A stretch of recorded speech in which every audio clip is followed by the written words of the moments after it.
姉さん事件です。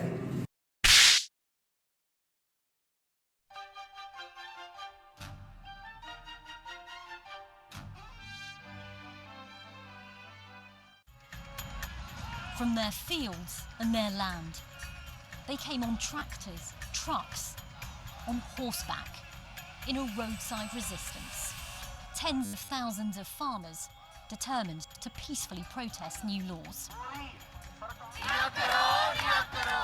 It's become the biggest challenge facing India's Prime Minister, Narendra Modi. Government is not listening to us. Government is so stubborn. For those farmers under 10 acres, they'll die. They'll die. Tensions have been building for months. This is a fight over the future of farming in India. Those of us who worked on these reforms for 50 years, this is thrown at us, right? Old versus new. So what started this standoff? And who will win?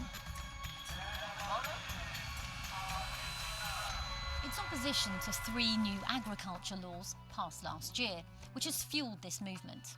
The first is all about giving farmers freedom of choice by allowing them to sell to anyone, anywhere in India. At the moment, farmers sell their produce through local, government-regulated markets where they're guaranteed a minimum price. Under the new law, these wholesale markets would still exist, but farmers would also be able to sell directly to big businesses. Government says will be better off by having more options, but farmers fear that once corporations are involved, price guarantees will disappear. The second law sets the rules for how farmers draw up contracts with businesses, things like setting a price for crops before they're even planted. The third allows private businesses to stockpile basic crops, like lentils, onions and potatoes. Until now, only the government was able to store large reserves of these. It means private companies can buy these in bulk.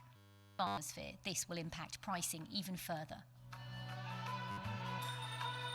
What would you say to the farmers I've met at these protests who say these laws will destroy them? So all these 3 reforms do, 3 new laws do, is give the farmers the freedom. They don't take away anything. It gives them freedom to sell when, where, through a contract, not a contract. It just gives freedom. Why does the agriculture sector in India need to modernise? For 70 years, agriculture has had an average productivity of 50% of world average. We've just been stuck there with no change. This is the National Highway 44. It's usually a busy road into the Indian capital, Delhi. And now it's busy for a very different reason. This place is packed with protesters, most farmers from the neighbouring states of Punjab, Haryana and Uttar Pradesh. Now they first got here at the end of November. They weren't allowed into the capital city, Delhi, and so they set up camp here. They've been here through the bitterly cold winter, protesting 3 government farm laws that they believe will destroy them. Now, I first came here at the beginning of December, and this camp has grown in size since then. It's basically a mini city, a mini town, a mini community. People are living here, they're sleeping on the back of their trucks, they're eating here, there are hospitals, there's even a gym here. It's a sign, clearly, that they're in this for the long haul.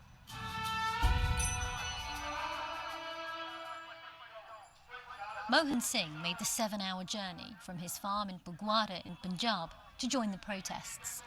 He told me he's been sleeping in the back of this truck through India's cold winter months. Many people have died in harsh weather conditions.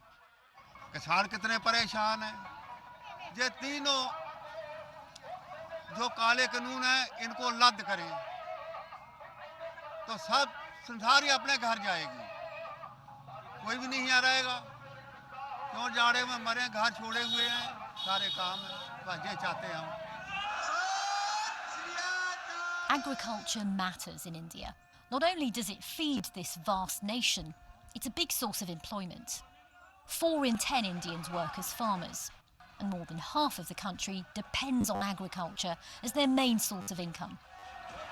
As the months have gone on, what I found striking is how what began as a male-dominated protest has become more female, while women make up a large chunk of India's farm workers. only a small percentage own any land. Seen but rarely heard, they're becoming a powerful voice at these protests.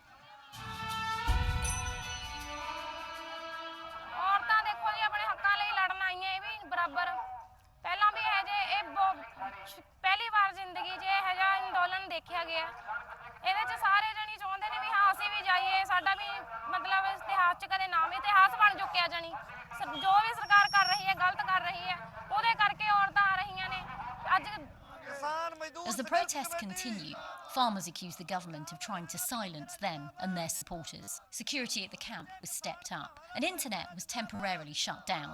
Journalists and activists backing the cause have been jailed. कि ये किसान को डराने के लिए ये सब कुछ किया जा रहा है, पर किसान पूरी चढ़ती कला में रहेगा, किसान को किसी बात का डर नहीं है. Despite rounds of talks, the farmers and the government still can't reach a deal. This is becoming a bigger challenge for Prime Minister Modi as every day goes by. A politician who rarely backs down in a standoff with the nation's farmers, who say they won't budge until the laws are repealed.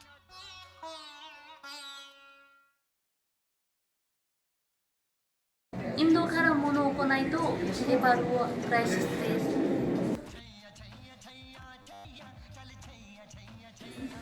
ネパールで生産できるものを探します。